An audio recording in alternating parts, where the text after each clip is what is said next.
Continuando con nuestros libros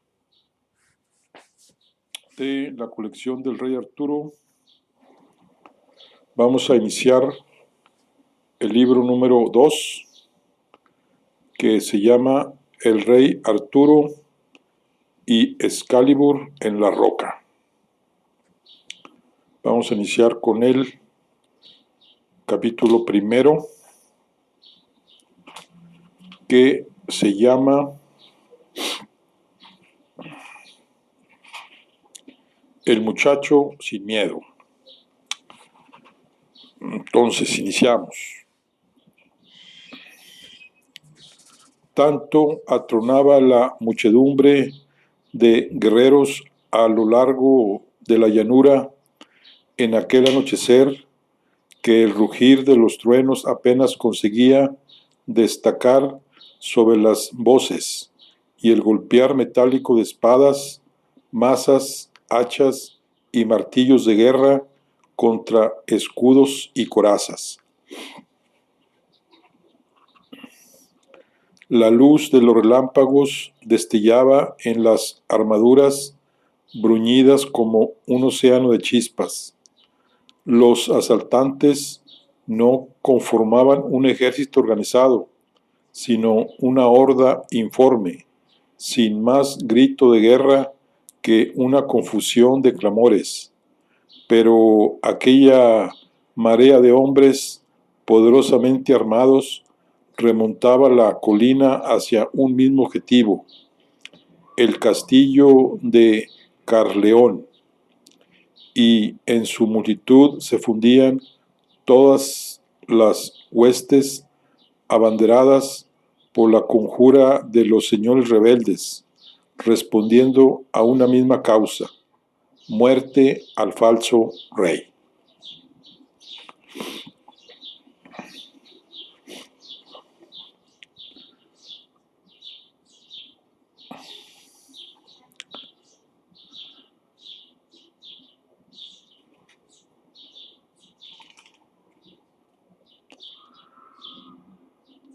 Arengados a la batalla, embriagados por el aguardiente y enardecidos por la fuerza de su número, avanzaban en avalancha por la suave ladera, dejando tras de sí el mar de llamas que extendían sus antorchas en las arboledas. La primera lluvia comenzaba a levantar telones de humo de la tierra quemada, mientras la masa humana se agolpaba frente a los muros de la fortaleza, manteniéndose a un tiro de distancia para quedar fuera del alcance de los arqueros. Ahí estallaban una y otra vez en desafiantes bramidos y señalaban con las aceradas puntas de sus armas hacia las almenas. En lo alto de los muros de piedra oscura de la fortaleza, los defensores contemplaban en silencio la acumulación del enemigo. Estaban serenos, a pesar de todo, pues no en vano Caerleón se destacaba entre las más poderosas fortificaciones de aquella tierra, y a su abrigo se sentían inexpugnables. Con todo, los asaltantes no dejaban de crecer a ojos vista y de seguir recibiendo los efectivos que llegaban desde el otro lado del río, Usk, que corría colina abajo.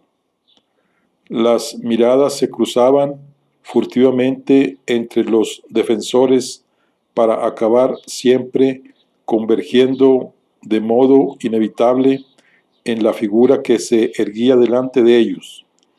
Era un guerrero joven, solo un muchacho. Sus cabellos apenas le rozaban los hombros, y el vello aún no llegaba a poblar su rostro, aunque su mentón se elevaba con el orgullo de alguien curtido en muchas batallas. Su ceño arrugado no reflejaba preocupación, sino audacia. Aún bajo la lluvia, en el temple del muchacho encontraban el resto de los hombres la fuerza que necesitaban, pues percibían que era auténtica majestad, la calidad genuina de un rey. El fulgor que encendía su mirada. Los señores que le habían jurado lealtad sentían que, pese a su juventud, en sus hondas pupilas cabía no solo el reino que acababa de heredar, el más extenso, rico y poderoso de todos sus vecinos, sino la isla entera que los albergaba, desde los vertiginosos riscos de Cornualles hasta los páramos del norte, arrasados por la ventisca, donde vivían tribus de gentes salvajes. Detrás de ellos surgió una silueta alta y delgada, de larga barba y cabellera, envuelta en una túnica verde-gris. Los surcos de su semblante y sus crecientes canas no eran por efecto de la edad, que era madura pero no extremada, sino de una sabiduría antiquísima y también de la vida a la intemperie. Se hubiera dicho que aquel personaje estaba hecho de la misma madera retorcida y nudosa de su largo bastón, y sin embargo se movía con la ligereza del viento y miraba con la intensidad del sol. No pocos notaron que se les erizaba el vello de la nuca ante su súbita aparición. Era tal el poder que desprendía su presencia, tan arcano el hermetismo de sus artes, que la sola visión de Merlín, el druida, el mago, el encantador, bastaba para provocar estremecimiento y hacer que uno se sintiera bendecido si podía tenerse por su aliado. Sus ojos grises fulguraron ante la visión del campo repleto de enemigos. Después, dirigiéndose hacia el muchacho, proclamó gravemente el mago: ríos de carne, hierro y fuego se vierten por los caminos hacia Carleón. Ante lo cual el otro permaneció impasible, sin mudar su gesto resuelto, estudiando las fuerzas que anegaban el llano. Merlín no dejó de escrutarlo. El joven se daba cuenta. No podía esconderle al mago la terrible lucha que se libraba en sus adentros.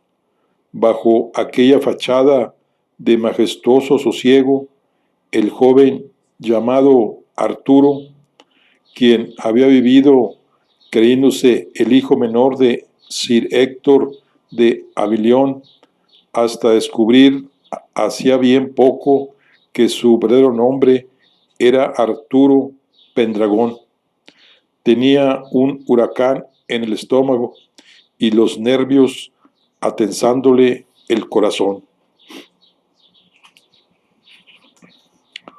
Añadió Merlín entonces en voz más queda, solo para él: ha llegado el momento. Arturo le devolvió la mirada, una mirada dura. Parecía seguro de sí mismo, con una determinación sin fisuras. Únicamente el mago era capaz de percibir su estremecimiento interior.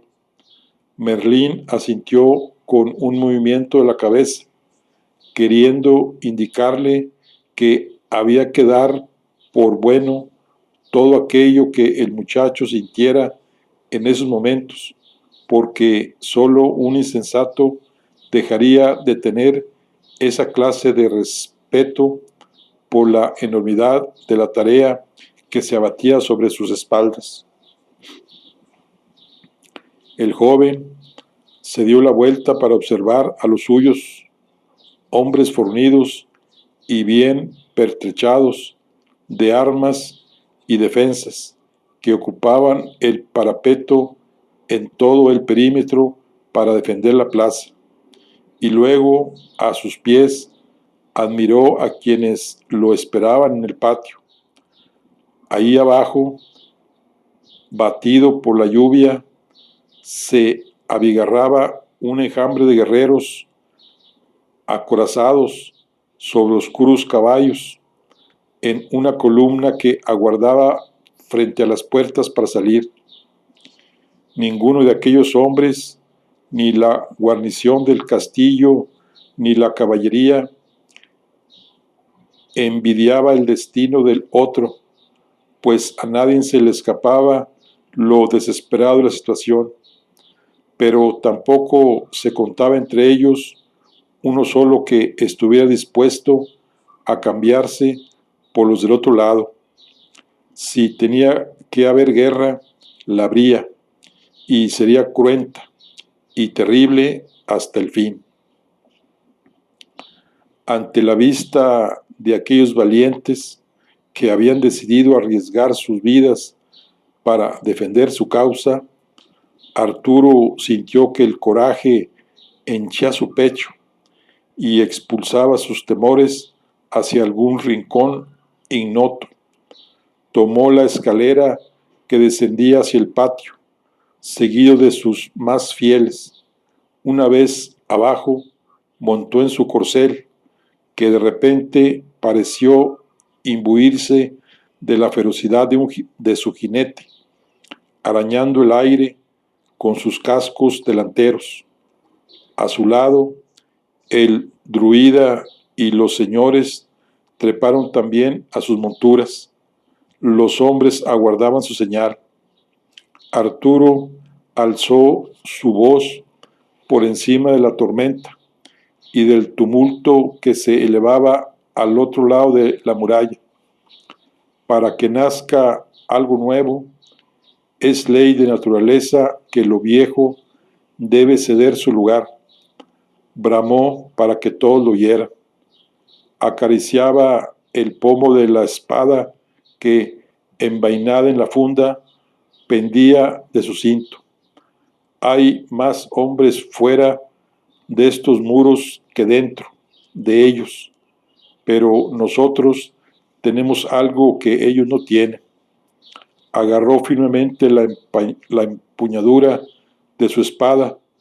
Tenemos la fuerza del destino en nuestra mano.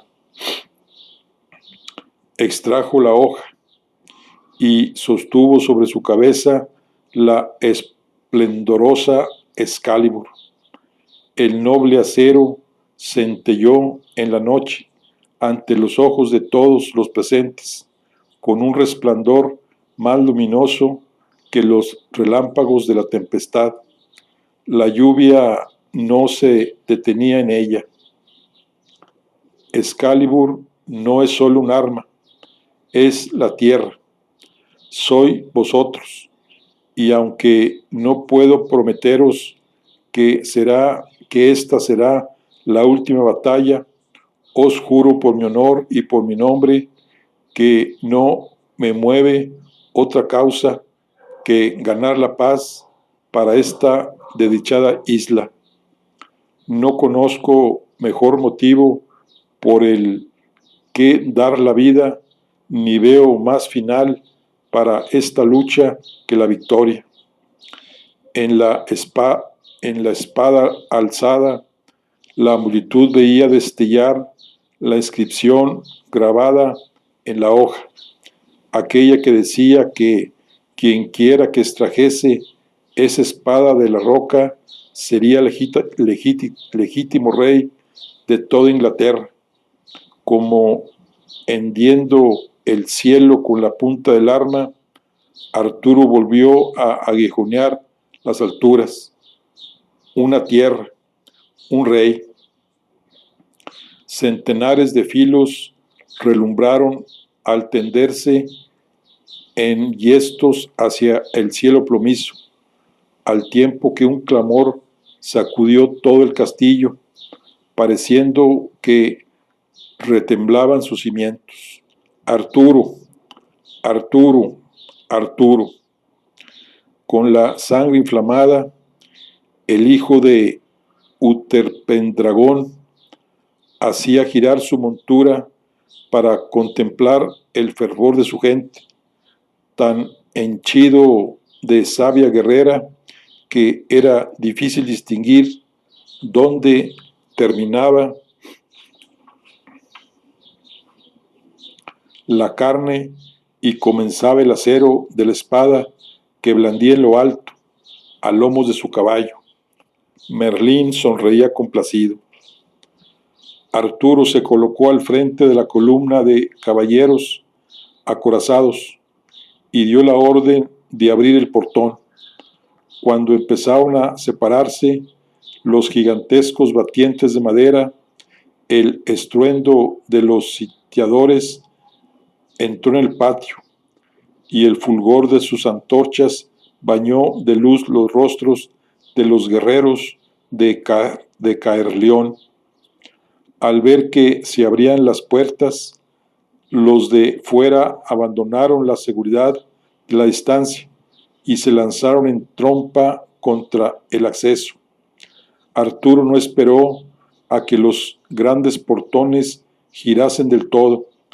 Ante el primer resquicio, azuzó a su caballo y se lanzó contra el alud humano de los asaltantes para que no llegasen a entrar. Con el mismo ardor lo siguieron todos los demás, formando al galope lo que parecía la punta de una gigantesca lanza. Ahí, en ese preciso instante, encabezaba al frente de su ejército su primera carga el futuro rey de Logres y tal vez de toda Inglaterra, monarca ya para muchos, falsario para los otros, con el agudo vértice de Excalibur apuntando adelante en busca de su ineludible destino.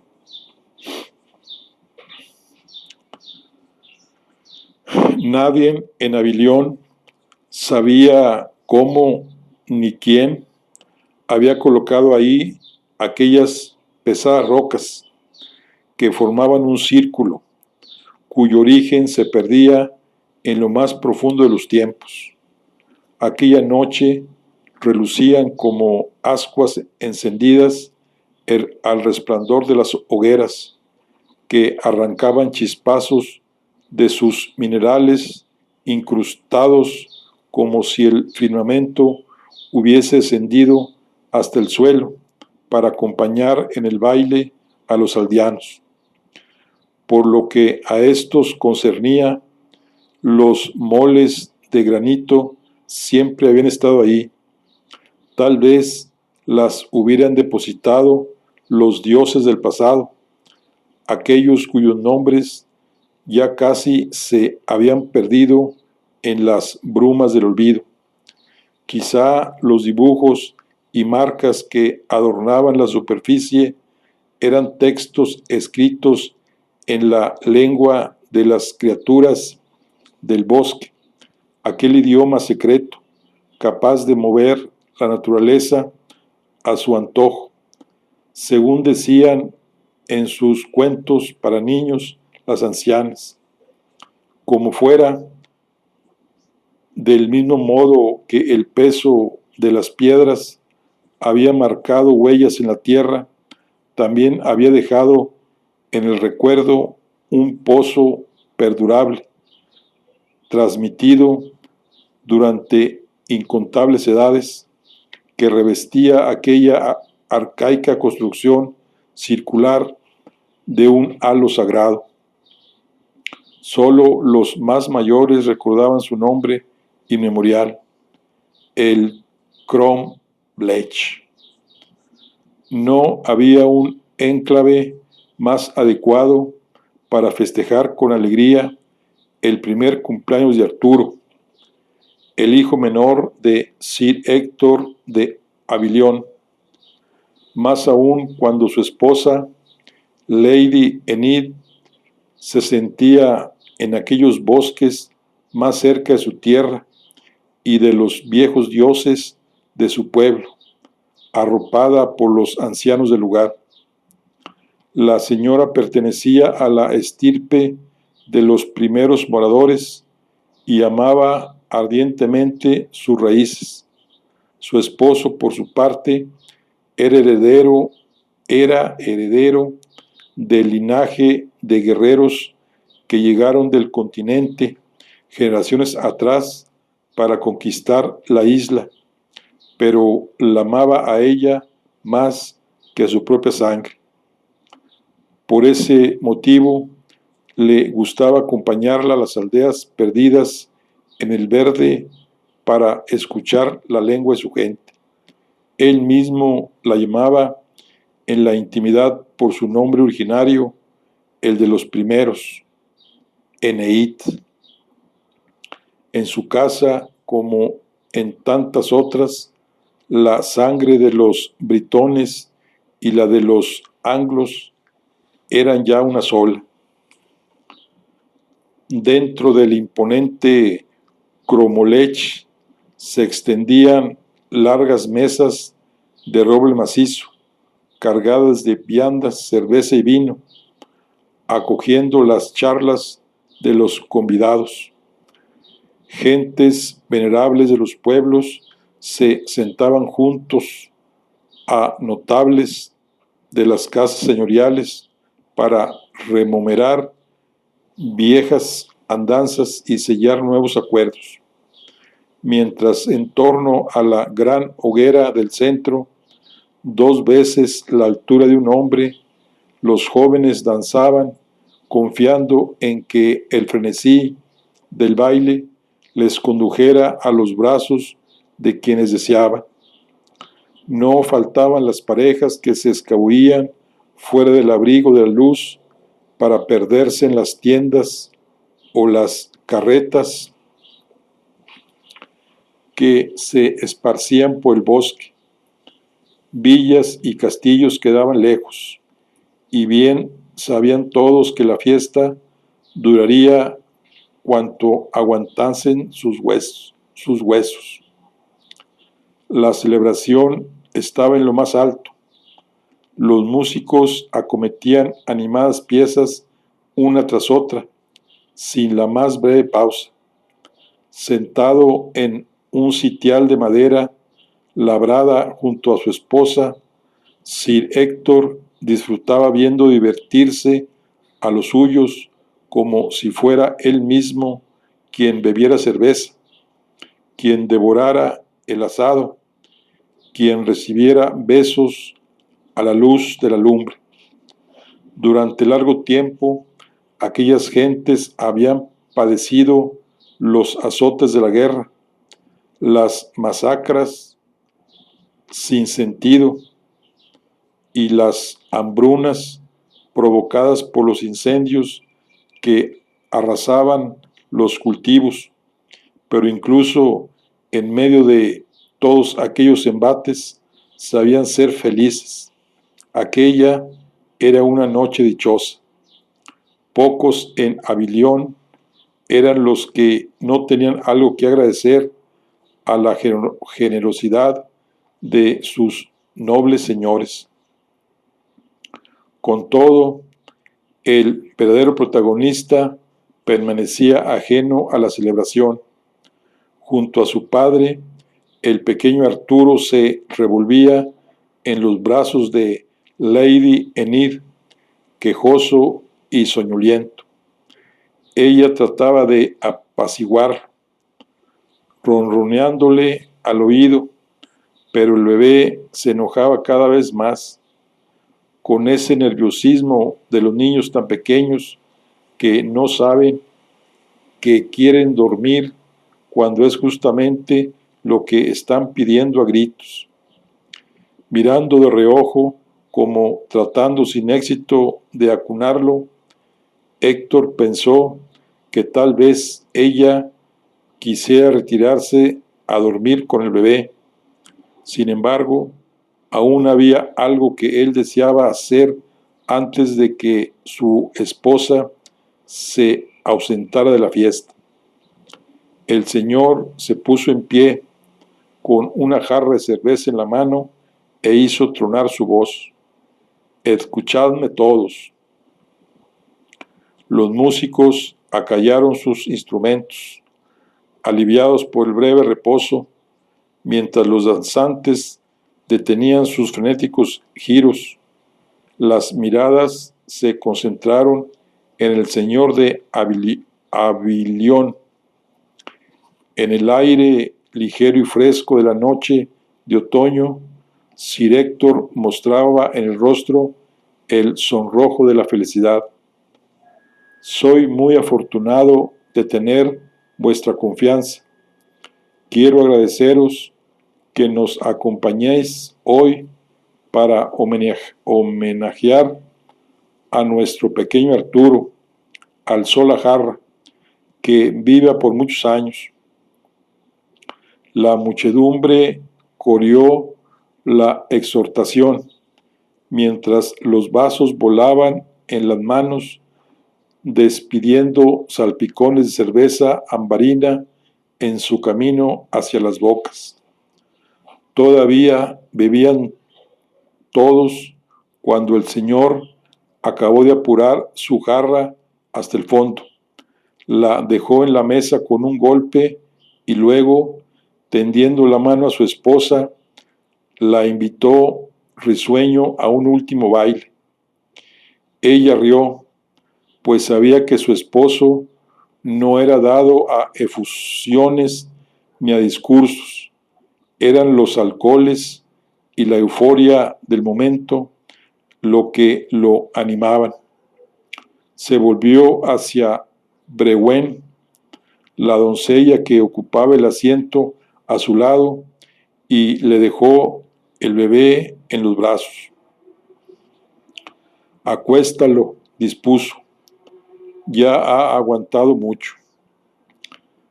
Brewen trató de tranquilizar a la criatura, que se removía al haber cambiado el calor de su madre por un abrazo nuevo, si bien también cálido, confortable, de algún modo conocido. Cuando la doncella se levantó para llevárselo al pabellón de los señores, el joven lancero que siempre escoltaba al recién nacido dio un paso al frente para acompañarla. Ya la música estallaba de nuevo cuando, jaleado por el gentío, Héctor arrastró a su esposa para incorporarse al grupo de bailarines alrededor del fuego. Pensaba él que al cabo del primer año de crianza, el más duro para la madre, bien necesitaba descanso y despreocupación. Su preciosa Eneid. El bebé iba adormilándose en los brazos de Brewen conforme se alejaban de la música, escoltados por el lancero. Los tres se encaminaban hacia la arboleda donde se había erguido el gran pabellón de campaña del señor de Avilión. Una trampa de sogas amarraba el techo y las paredes a gruesos robles, cubriendo un recinto abrigado por lonas. Una vez adentro, el guardia encendió una lamparilla. El resplandor reveló un interior sencillo, muy del gusto de los señores, casi un trasunto de su carácter. Tapizaba el suelo una gruesa capa de pieles de animales y simples cortinajes dividían la pieza en espacios distintos. Entre las telas colgantes se hallaba el rincón más protegido para mantener a raya el penetrante helor de la madrugada, donde reposaba una cuna de madera revestida con mantas de lana. Ahí acostó Breun tiernamente al pequeño Arturo, ya vencido por el sueño. Luego, abriendo las cortinas para pasar al dormitorio, el espacio contiguo, se encontró con el lancero que se desnudaba el peto de cuero junto al lecho y se echaron uno a los brazos del otro. Sus labios se encontraron en un beso delicioso que ambos saborearon con placer. Un suspiro después yacían sobre un revuelto lecho de pieles de ciervo y borrego, entremezcladas con las propias ropas. El aliento de uno contra el de la otra trataban de ahogar el sonido de su respiración agitada, aunque perdidos en el interior de los cortinajes, sabían que no podían ser vistos y que habían de temer poco que alguien los interrumpiera. La fiesta sonaba en la distancia, en pleno apogeo, y aún quedaba mucha noche por delante. Así se encontraban amándose cuando, por encima de la música lejana, ella oyó un gruñido animal que llegaba desde detrás de las cortinas. Alzó la cabeza al punto, causando la alarma del muchacho. ¿Qué sucede?, musitó él, pero ella le cayó poniéndole el dedo sobre los labios. El gruñido se repitió ahora más cerca, seguido de otro, un segundo animal. Estaban dentro de la tienda. Los amantes saltaron de la cama al instante, aún desnudos, el espanto reflejado en sus rostros. Al abrir el cortinaje, con un violento tirón, descubrieron que dos enormes lobos olisqueaban las telas detrás de las cuales dormitaba el bebé en su cuna. Los lomos erizados de vasto pelaje gris. En la entrada de la tienda, otros dos los observaban con sus ojos brillantes y los hocicos resumantes, mostrando acerados dientes. A los jóvenes el corazón les dio un vuelco, pero conscientes de lo que estaba en juego, pudo más el peso de la responsabilidad que el terror. Sin otra protección que su propia piel, ni otras armas que sus manos, ella se lanzó contra las bestias que olfateaban al bebé y él contra las de la entrada. Gruñidos, gritos de forcejeo y aullidos de dolor desgarraron la noche, mientras la estructura entera del pabellón se sacudía y la sangre salpicaba las lonas, una lucha enloquecida, sin esperanza, de colmillos contra pura carne.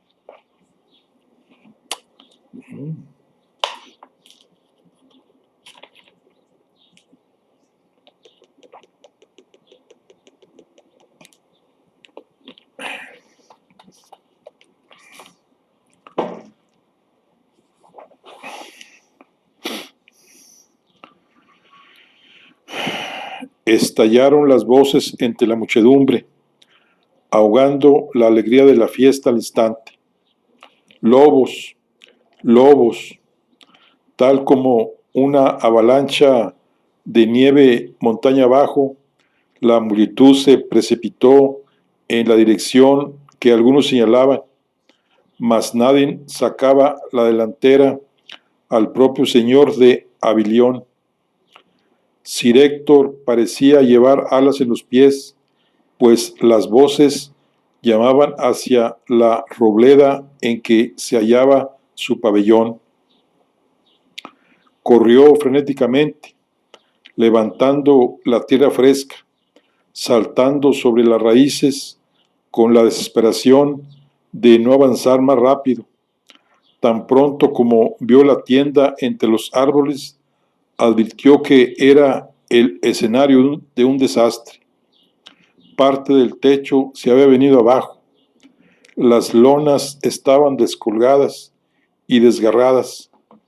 La sangre la salpicaba a través de las desgarraduras.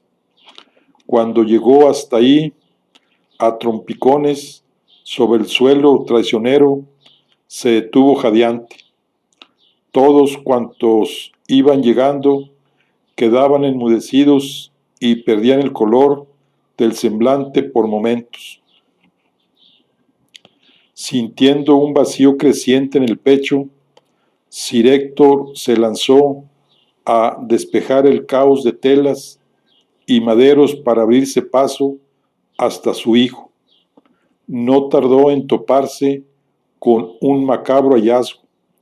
El escolta de Breum yacía de lado, desnudo, la carne lacerada por colmillos y garras, las tripas derramadas fuera de su vientre, entre una masa de sangre. El señor continuó apartando lonas en busca de su retoño. Cerca del lugar donde había estado la cuna, encontró el cadáver de la doncella, también despojado de su ropa y el cuerpo espantosamente arrasado por mordeduras. Había dejado escapar la vida a través de una herida en la garganta tan salvaje que había llegado a partir el cuello. Héctor creyó que era él quien perdía ahora la vida por el desgarro que se abría en sus adentros. Si los guardianes habían hallado tal destino, ¿qué no habría sido de un bebé? Las sienes le palpitaron. Parecía que el corazón se le quería escapar del pecho, partiéndole las costillas. Ya llegaba a su lado Lady Enid, gritando entre sollozos el nombre de su hijo. Encontró a su esposo paralizado, el ánimo por completo deshecho, frente a las telas caídas que cubrían el volumen de lo que sería la cuna de Arturo. Él era incapaz de moverse después de todo lo que había visto, pero a ella la agitaba el dolor de una madre. Lo empujó al pasar a su lado para lanzarse hacia el revuelto de cortinas que apartó con desesperación. Debajo apareció la cuna, cubierta con todas sus pieles, sangre por todas partes. Enid chilló al ver los infaustos goterones rojos. Su hijo, el hijo que había respirado entre sus brazos, que rompía en carcajadas y luego se acurrucaba. El hijo que había alimentado con la savia de su propio cuerpo. Cayó de rodillas frente a la cuna ensangrentada, tirándose de los cabellos, mientras su esposo iba poco a poco deshaciéndose en lágrimas detrás de ella. Fue entonces cuando el niño se despertó y, asustados por los chillidos, estalló en llanto. Estaba vivo. Enid, sobresaltada, no perdió un instante. Fue a levantar las frazadas. Descubrió a Arturo tendido en su lecho, sin herida alguna.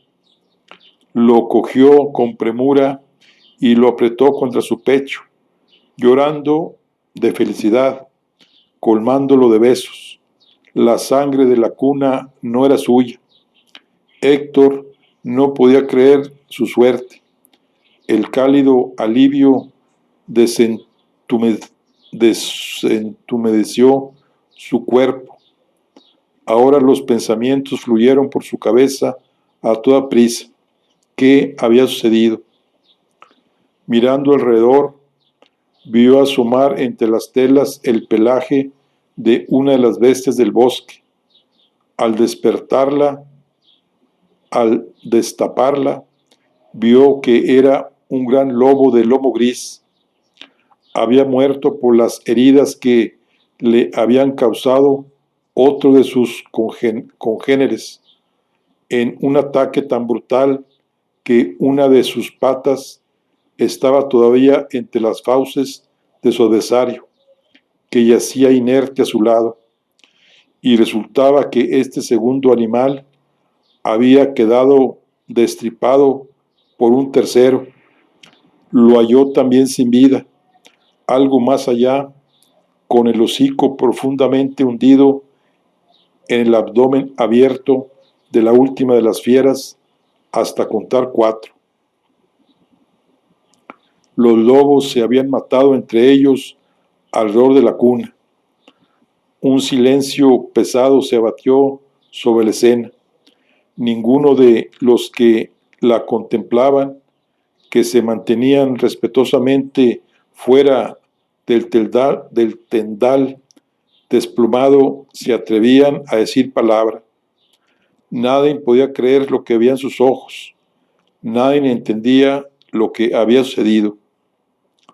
Sir Héctor permaneció tan mudo como ellos, pero por algún motivo no parecía tan perplejo. Mientras los demás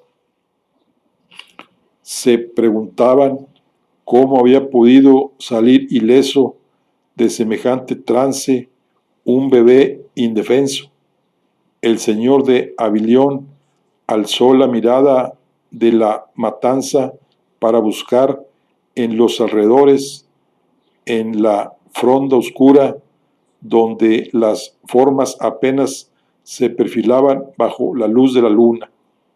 Fue ahí donde distinguió, perdida entre la espesura, una figura espigada que contemplaba la escena desde las sombras. El tenue fulgor del astro nocturno pintaba de plata la capucha que le cubría la cabeza y el largo cayado que sostenía en su mano.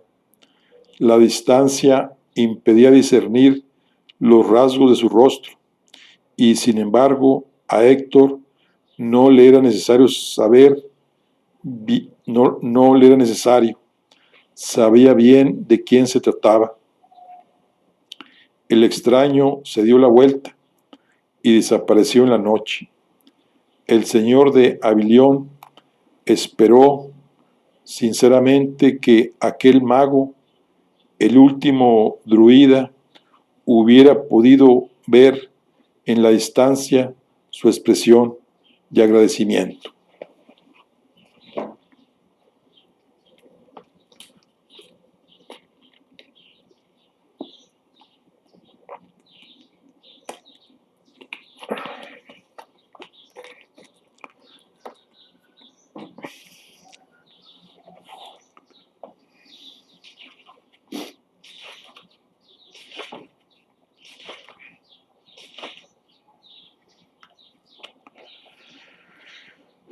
El sol ya estaba en lo alto cuando la caravana de Sir Héctor cruzó el umbral del patio del castillo de Glestingaburg, preñada de un aire funerario, sin las canciones con que los carreteros solían animar el viaje, del todo impropias después de lo sucedido.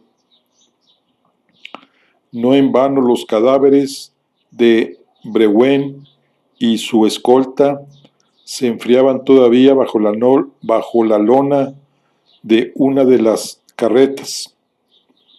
Los viajeros se dispersaron en un silencio sepulcral para recogerse en sus estancias en busca de un poco de descanso.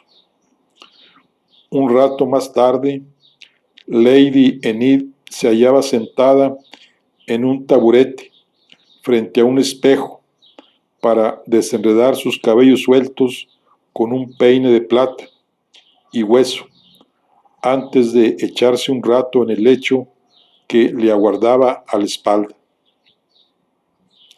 La noche había sido infinita y los había atrapado el alba.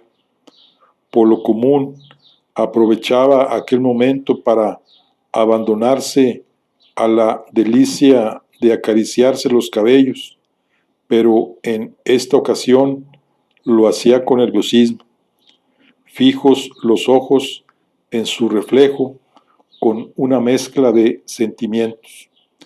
El cansancio y la pérdida le causaban pesar, pero no podía negarse a sí misma que haber descubierto que Arturo había sobrevivido le producía al mismo tiempo alivio. Ahora bien, más que nada, sentía desconcierto. Una lágrima se escurrió por su mejilla, pero no salió ni un gemido de sus labios. Contempló a su esposo en el reflejo. Héctor estaba plantado de pie ante la ventana, con las manos agarradas al alféizar y la mirada perdida muy lejos.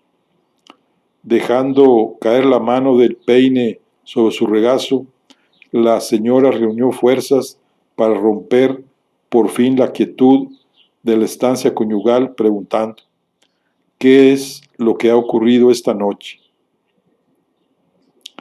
Héctor no la miró, temía la cuestión, la rehuía, tragó saliva y se rezagó unos momentos antes de responder. Tenía que haber organizado una batida, afirmó, disgustado consigo mismo.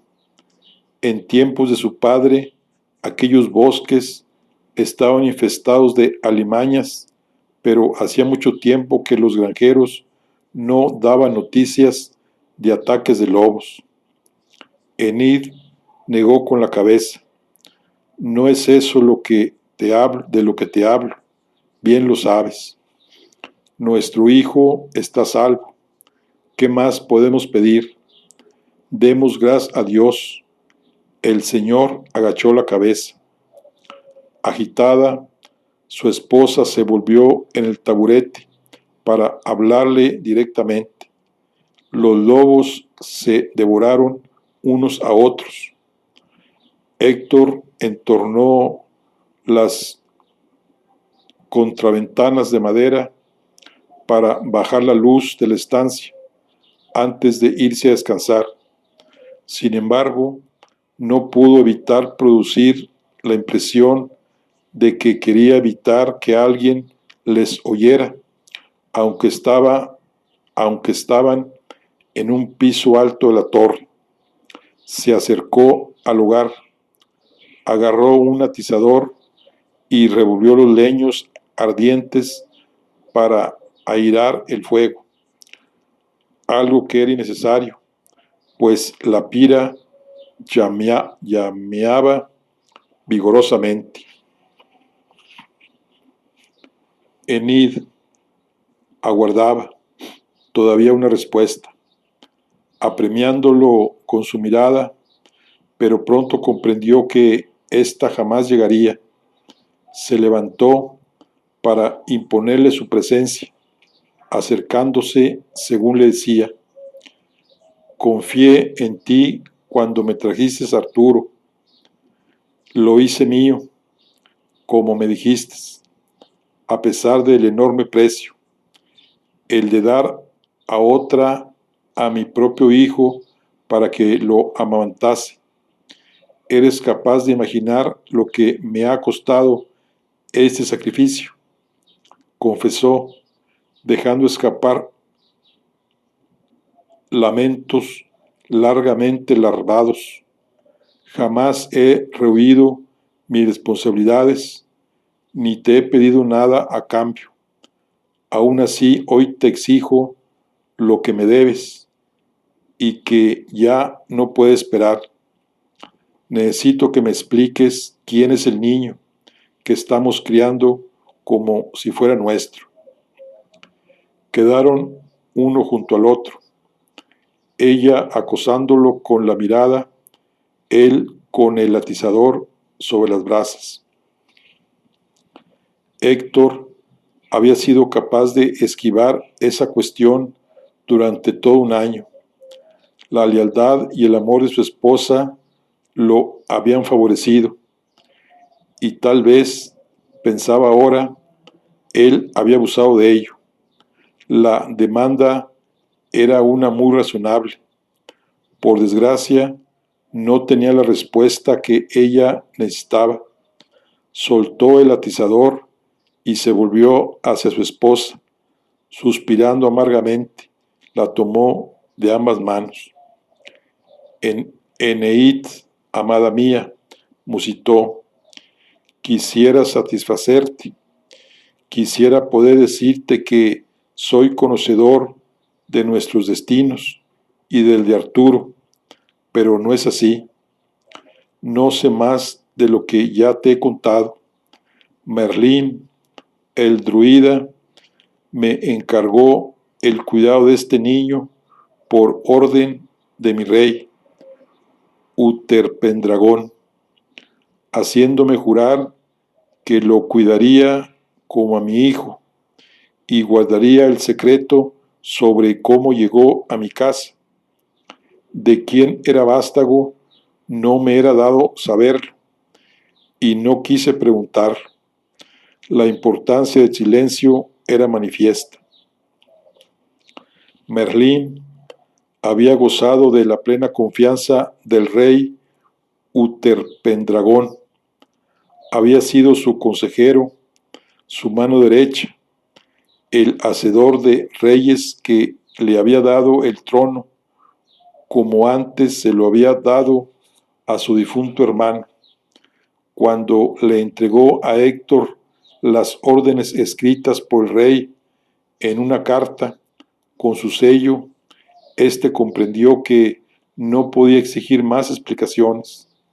La propia carta pedía ser destruida después de leerla. El bebé era de alta cuna, sin duda, un bastardo del propio rey que seguía soltero. Especular era una futilidad. En todo caso, no se lo entregaban meramente para quitarlo de en medio, lo cual podrían conseguir enviándolo a un monasterio o al continente lejos de la isla. Si lo enviaban a una tierra cercana para ser criado en una casa noble a manos de un hombre de confianza, era porque algún día tendría un papel en los anales de su linaje. ¿Cuál exactamente? Eso no lo sabía. Aún así, Héctor fantaseaba con la idea de que, de un modo u otro, ese día su fidelidad se vería recompensada. Ladi Enid apretó los labios. Yo he cumplido mi tarea con creces. Tú has de cumplir la tuya. Proteger a Arturo. Lo que ha pasado no ha sido casualidad. Se soltó de las manos de él. He de ver cómo se encuentra. Tal diciendo, se apartó de su esposo y salió por la puerta. Al verla salir, tan noble, tan digna, un terrible abatimiento cayó sobre las espaldas del señor de Avilión, porque lo que Héctor le había pedido a Enid era algo que ningún marido debería pedirle jamás a su esposa.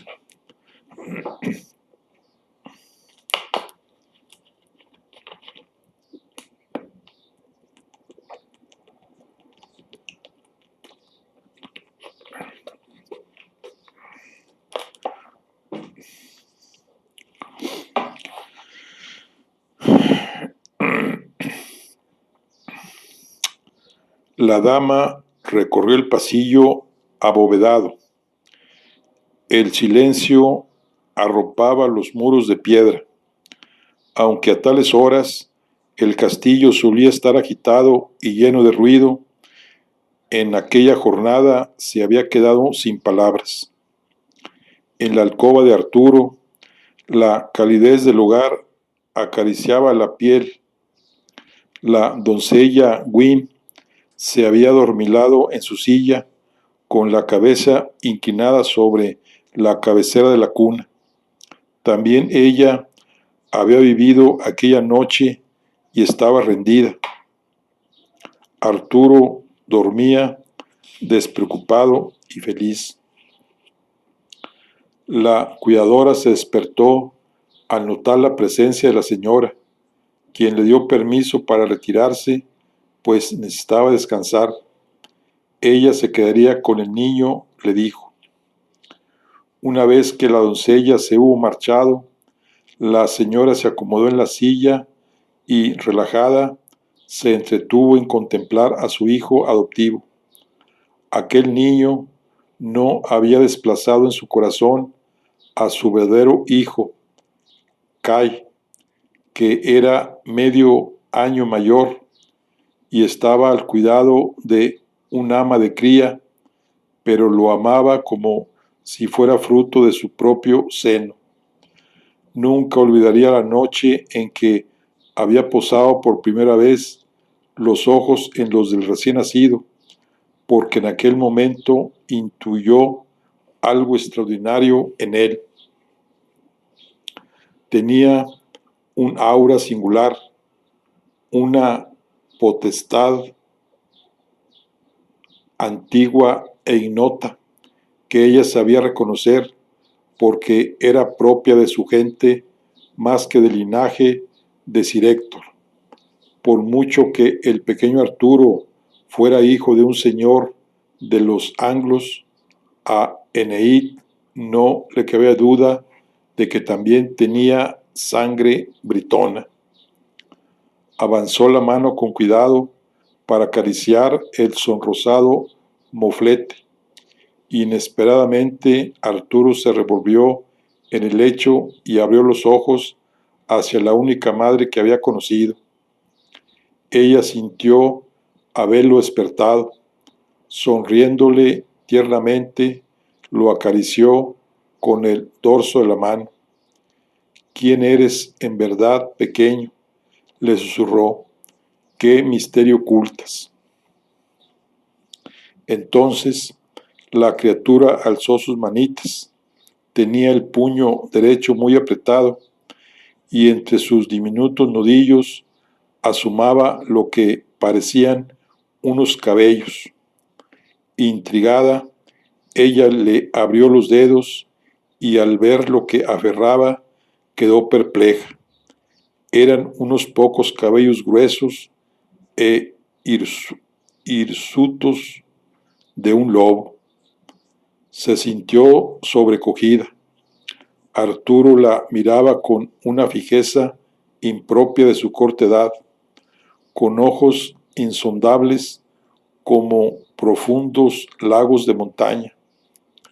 Aquel niño llevaba en él la fuerza del bosque, el aliento del dragón, tal como decían los antiguos. Pero hasta que su aliento rugiera, la señora de Avilión juró que jamás lo dejaría en otras manos que no fueran las suyas.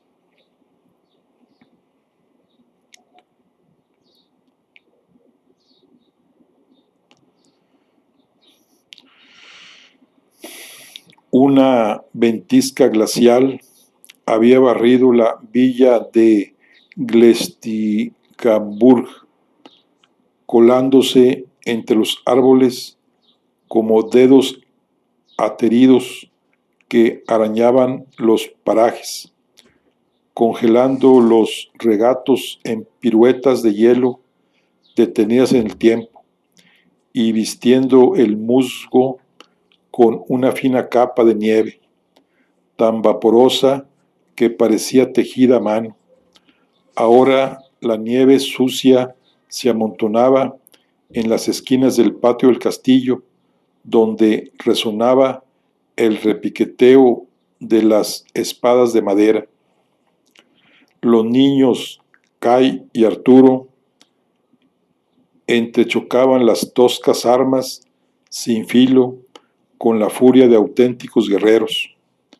Se lanzaban estocadas y contragolpes con un arrojo temerario, conscientes de que no corrían más riesgo que ganar unos cuantos cardenales, mientras Sir Héctor estaba atento solo a medias a la pelea. No dejaba de mirar el cielo y estimar el tiempo que haría. Le permitiría más tarde salir en busca de alguna pieza. Aquellas mañanas invernales eran las que prefería para practicar su afición a la caza, cuando los jabalines destacaban sobre los suelos nevados como cerezas en la nata. Era la época del año en que merodeaban en abundancia por el señorío. El día había amanecido propicio para ello, pero tuvo que postergarlo, pues había prometido a sus hijos atenderlos durante su práctica. Desde que tuvieron edad para sostenerse en pie, Kay y Arturo habían sentido interés por el arte de la espada. Para su padre, entrenar era un pretexto para compartir tiempo con ellos, puesto que las guerras no tan lejanas le habían robado muchas ocasiones de disfrutar de su crecimiento. Ahora que el rey Utherpendragón había impuesto la hegemonía de Logres para apaciguar las muchas rencillas entre los reinos anglos, podía permanecer durante más tiempo en el lugar. Sin embargo, entonces había de arrebatarle Arturo a su esposa, quien pocas veces abandonaba su cuidado. Arturo idolatraba a su hermano, aunque éste no fuese mucho más mayor. Disfrutaba escuchando las historias de otros tiempos con que intentaba darle miedo. Kay las pretendía espeluznantes, pero a Arturo le causaba una maravilla sin cuento.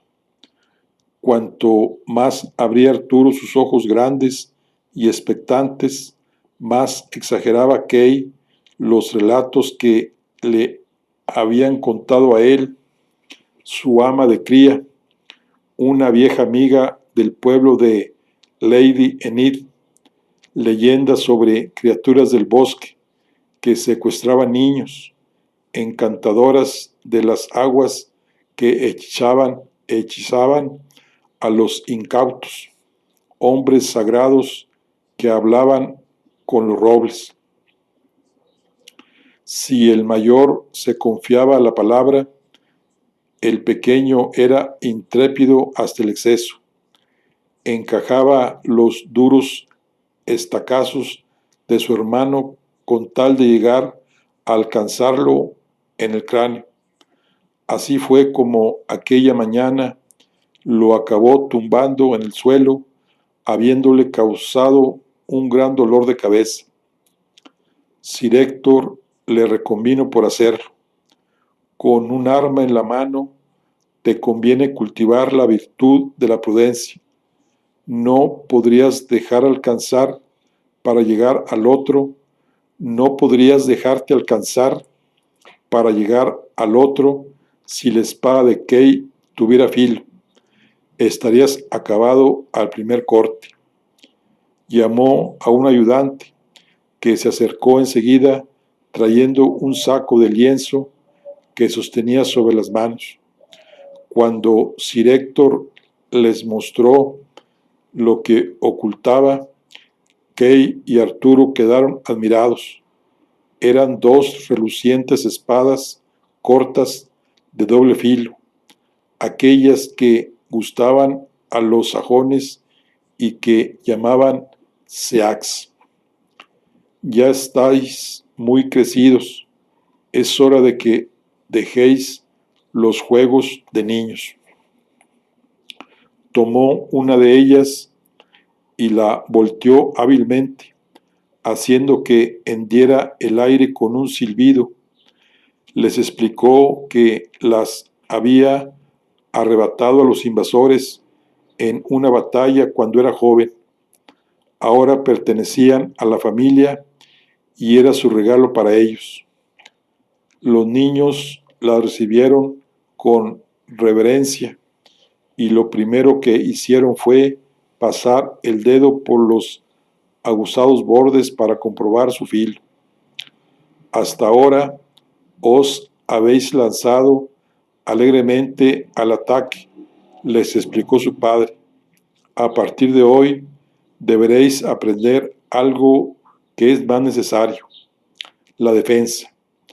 Miró a Arturo siempre tan impetuoso, porque estas hojas matan a su propio portador, incluso si no lleva cuidado. Acercando a los dos niños, entrecruzó las hojas de sus espadas. Enseñadme de qué estáis hechos.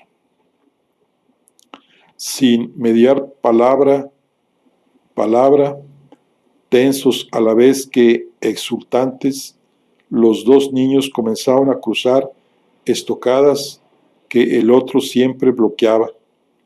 Al principio fueron temerosos, pero según se hicieron con el peso y la longitud del arma y la vibración del choque, se fueron sintiendo más confiados hasta que llegó el momento en que olvidaron que habían cambiado las viejas espadas de madera por auténtico acero. Kay y Arturo se batían por el patio con agilidad, ensuciándose de barro. La habilidad del más joven era patente, su agilidad y su velocidad prodigiosas. Sir Héctor lo observaba con el ceño fruncido. Era mejor que su hermano, un luchador nato. Tras la tormenta de la noche, el sol invernal estaba aguando la nieve pisoteada y el suelo se hacía resbaladizo. Llegado cierto momento, Kay torció el cuerpo velozmente con el fin de burlar por debajo la guardia de Arturo, pero entonces resbaló y cayó de espaldas, al lado del pozo, cuya base estaba formado por rocas naturales, con salientes aquí y allá. Al verlo caer, su padre y su hermano se alarmaron, temiendo que fuera a golpearse la nuca en una de ellas, pero por suerte no fue así. Arturo miró a su padre, ambos con el semblante blanco por la impresión. Kay, por el contrario, solo maldecía desde el suelo, haciendo responsable de la caída a su contrincante. Ya se disponía Arturo a darle la mano para ayudarlo a levantarse cuando sucedió algo del todo inesperado. Salió de una grieta entre las piedras del pozo una víbora larga, negra y lustrosa, con ojos de un naranja encendido. Rápidamente se deslizó sobre la cabeza de Kay, pareciendo que pretendiera colarse por su boca. A el terror lo dejó paralizado, de modo que el animal se escurrió hasta su pecho, donde irguió la cabeza. Enfrente mismo, Arturo no se atrevía a respirar ni siquiera. Kay miraba a su padre con espanto. Sir Héctor permanecía inmóvil, las manos adelante para indicarle que permaneciera muy quieto. Cualquier movimiento podía incitar a la serpiente, que parecía desconcertada. Una mordedura en el cuello o en la cara podía ser nefasta. Esperaba que el animal optara por seguir su camino, pero bien al contrario, pareció que los olisqueaba con su lengua intermitente. Dirigiendo sus ojos naranja hacia Arturo, abrió las fauces para mostrar dos colmillos desplegados en los que relucían sendas gotas de veneno. Súbitamente, la expresión de Arturo se invistió de una determinación insólita. Apretando las mandíbulas, esgrimió el arma hacia adelante y dio un paso. La víbora se sobresaltó, amenazó con un siseo y en apenas lo que dura un suspiro, disparó su cabeza como un resorte contra el niño. Arturo la apartó con la espada, como desviando un ataque, de modo que la envió hacia un lado y contra el suelo. Ya iba ella a revolverse furiosa para atacar por segunda vez, cuando Arturo, sin pensarlo en un momento, la cogió por la cola. Sir Héctor no pudo evitar un grito de alerta ante tanta imprudencia. Al instante, el animal intentó enroscarse en el brazo del niño para morderle, tal como temía su padre, pero ante la sorpresa de todos, Arturo tuvo la ocurrencia de sacudir su largo cuerpo reptil contra la dura pared del pozo como si fuera un látigo.